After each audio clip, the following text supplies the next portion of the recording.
Hi everyone, welcome to this video on lesson 13 of the atomic structure and periodic table unit. In this lesson we're going to look at the alkali metals. It's called Trins in Group 1. And the first part of the lesson isn't something that you're going to do under the visualizer. It's really important that you do the demo. One of students' favourite lessons, one that they'll remember, doing the alkali metals. I'm not going to talk about that now. That's one to talk to your technician about. I'm sure they will be able to give you plenty of advice on how to do that safely and so on. And in the slides you will see what's really important is that we're showing students how to make observations, and we're talking to them about the kind of things that we look for as chemists, and the kind of language that we use. So things like vigorous, noticing that they kind of all move, but some move faster than others. With sodium and certainly potassium, you're going to get a flame of some sort, and just noticing essentially the trend with their own eyes, firstly, that as you go down the group, the elements in group 1 seem to get more reactive. Now what we're going to do then in the second part of this lesson is explain that. So once you've demoed it and you've got them to make their observations, then you want to go into the atomic structure and say, well, why is this the case? And again, this builds on what we've done in the periodic table lessons, and we can relate this kind of as you go down the periods. In a sense, as you go down the group, you're increasing the period number. That means you're increasing the number of shells, and that explains why they get more reactive in group 1. So what I would start by doing when I'm explaining this is just go back to what you've just shown them.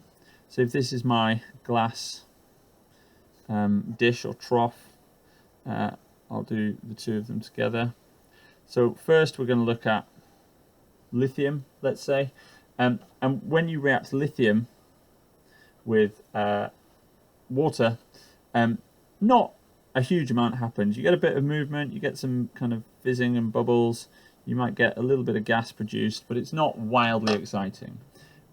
Whereas what they will have seen with potassium is that once you put that in the water, I've borrowed an oil pastel from my son's box. I'm going to see if I can draw that kind of lilac flame that you get. That's not a very good diagram. Maybe oil pastels aren't the best to use for this, but you get that flame, and you get not just a bit of fizzing and gas, you get a real vigorous kind of, you might even get a little explosion depending on how much you do, and yeah, lots of kind of loads and loads and loads of bubbles and so on.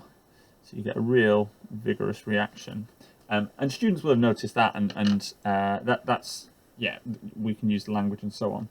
What we need to do now as chemistry teachers is explain why this is. So fine, they've noticed it, but why? And how can we explain that based on what we know about electron configuration, based on what we know about the periodic table?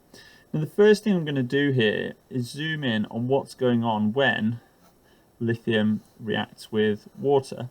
And the first picture I'm going to do, before I go straight into the very, very abstract picture in terms of electron shells and so on, I'm just going to give them some sort of idea of what's happening at a particle level. So this is kind of a Dalton atom picture. I'm then going to move on to the Bohr atom picture. So in terms of the Dalton atom picture, what's happening? Well, if that's my lithium here, I've now lost my pen. Let me grab my pen. If that's my lithium here like this, I've then got some H2O that looks like this, so that's my O and two H's. And we can show that what's happening is, essentially, in really, really simple terms, that the lithium is combining with the oxygen here, and that hydrogen is essentially getting booted out. So it's a bit like, I mean, the chemists would kill me for saying this, I'm sure, it's a bit like a displacement reaction. I'm sure it's not quite the same, but I haven't studied chemistry in quite a while, so I couldn't tell you exactly why it happens. But essentially that's what's happening, just to give them a really simple picture. So then we can represent our products here as lithium bonded now to oxygen and a smaller hydrogen. So I've got my hydrogen there, and then one hydrogen is now on its own. Whoops. So we're going to draw that hydrogen like this. And it's important to start here just to give them a sense of what's going on. Obviously, if we were balancing equations, which is going to come more in chapter 4 of the chemistry GCSE, but if we were balancing equations, we'd obviously have to do 2 of those so that you get a H2 and so on. But you can illustrate the point that hydrogen atoms are left on their own, and that is explicable because this gas here is hydrogen. And it might be a good opportunity here to refer back to the squeaky pop test. So you could test for that gas. You may have already done this during your demo. You could test for that gas using the squeaky pop test and show that that is hydrogen. The other thing that you want to emphasize is that you've got this LiOH. Now, at this point in year 9, or if you're doing this in year 10, they may well not have come across this idea that acids contain hydrogen ions, H+ ions, and acids, alkalis, I beg your pardon, contain OH, hydroxide. But you can say this lithium hydroxide is an alkali, and that explains why if you drop a couple of drops of universal indicator into here, what you see is this whole thing starts to turn blue. And the reason is blue or purple is because it's a strong alkali. So this lithium hydroxide is a strong alkali. Now, we're going to do the same over here. So you could present the same picture. So when you do it with potassium, it's essentially the same reaction is happening. And here is a nice opportunity to draw students' attention to a really important point while I draw this, a really important point, which is the reason it looks like a very similar reaction is because they're both in the same group. So they both have the same number of electrons in the outer shells. So this is why they react in similar ways. And students should see this, that actually on a very simple Dalton atom level, these reactions look very similar. So I'm going to end up with potassium K bonded to O and H, and a H left on its own. So if I do some Dalton atoms around there, I can do that. Now, one thing I should have done, which I've just realized that I didn't do, so I'm going to rub this out and do it again. When you draw this, I think it's an early opportunity to identify or to show to students that actually this potassium atom is a lot bigger than this lithium atom. And you can say it's a lot bigger. Again, we're going to talk about this in terms of shells later, but you can see this is much bigger here, this is bigger here, these two are smaller. We're going to see why that is, but that's one thing that you want to draw students' attention to, even with this very simple picture. So that's showing how the reactions are similar, but why are they more vigorous? Or sorry, why is this one more vigorous? Why was it that this one catches fire and might even explode, whereas this one just kind of fizzes about a bit and doesn't do too much else that's exciting? Well, the reason is, if we zoom in here on what's going on in this part, the reason is, what's going on is that if I zoom in here, we can look in more detail.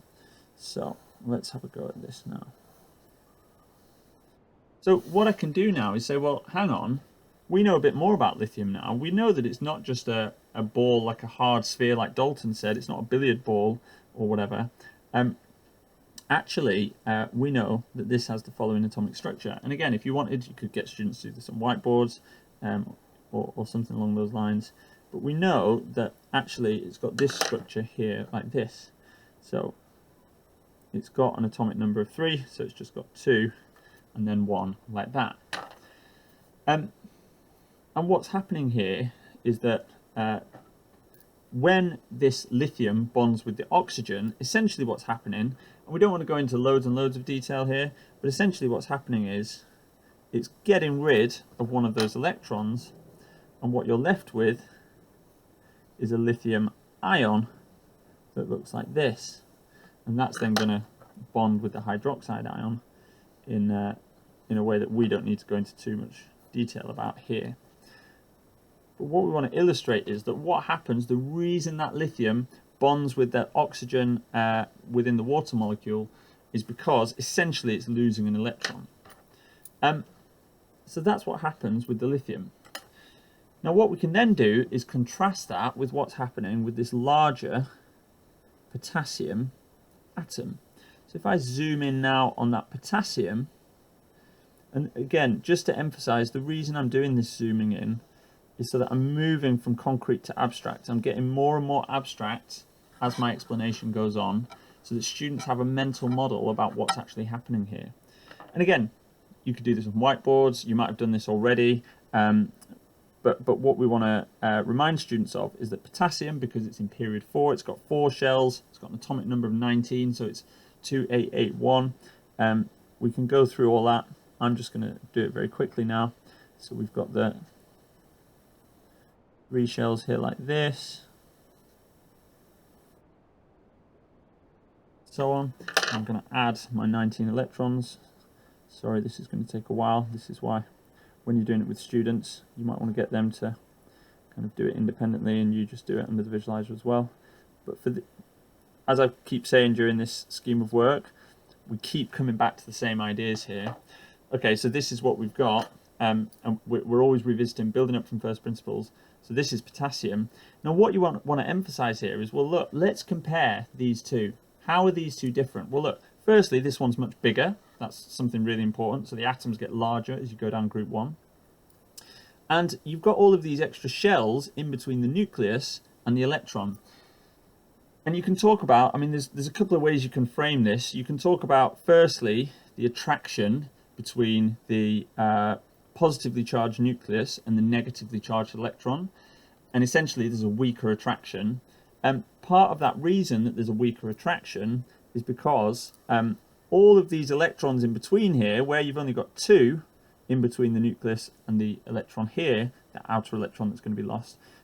Here, you've got, how many? I can't count. 19 minus 1, quite easy. 18. You've got 18 in between there.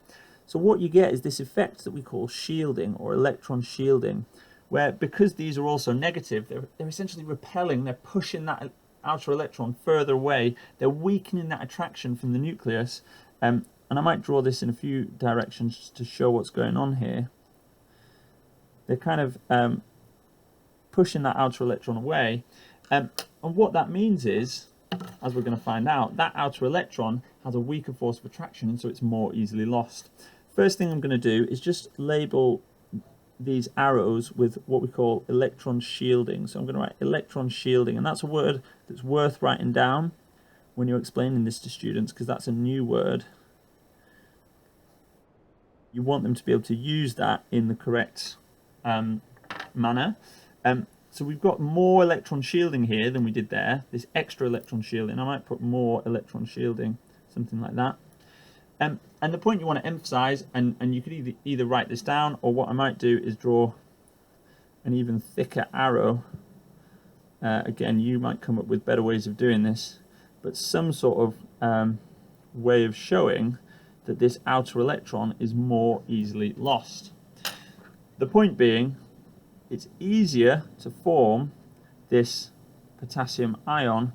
I'm not going to draw all the electrons here, just because otherwise this video will go on forever. So we've still got that positive ion in exactly the same way. The point is, because of all that electron shielding, that outer electron is more easily lost, and therefore it's a lot easier for potassium to form that positive ion, and therefore it's a lot easier for potassium to react with the water and form that potassium hydroxide. So this is why it's more reactive. And again, if I zoom out here, quite literally zoom out with my visualizer, just bring that back, oops, like this, it's important that we give students the whole picture. We're going from what they've just observed at the start of the lesson in very, very concrete terms at the macro level in the lab. They've seen that this is a more vigorous reaction than this one. And what we want to do now is explain why it's more vigorous in terms of our abstract model. So that's how I would go about it, how I would explain it. In the final part of the lesson, we've then got to turn this into words. And if you wanted, you could support students with some kind of clues to help them write their sentences. And you might even add a label here and say, well, look, draw their attention to the fact that this atom is larger. So you could sort of add a number 1, that's point number 1 that you need to make. You could then say, well, point number 2, because they're larger atoms with more electrons, you get more electron shielding. Point number 3, that's more easily lost. You might also want to add something about a weaker force of attraction, so more electron shielding, therefore weaker force of attraction. That might be number 4 then, that the electron's more easily lost. And therefore, coming back to the concrete, always go from concrete to abstract and back to the concrete. Therefore, that's why we see this more vigorous reaction. That's why potassium is more reactive than lithium. Hopefully that's clear. In the final part of this lesson, I've given some examples to do with the alkali earth metals, that's group 2. They work in exactly the same way. So what we want students to recognize is that for atoms that are losing electrons to react with other elements, the bigger the atom, the more easily the outer electrons are lost, therefore the more reactive they are. In the next lesson, we're going to look at the halogens, and the halogens work in the opposite way because they have 7 electrons in the outer shell, they're in group 7, they're trying to gain electrons. So that's where students find it really tricky, and that's why I think it's worth just taking your time and building up your exposition in a really structured, methodical way.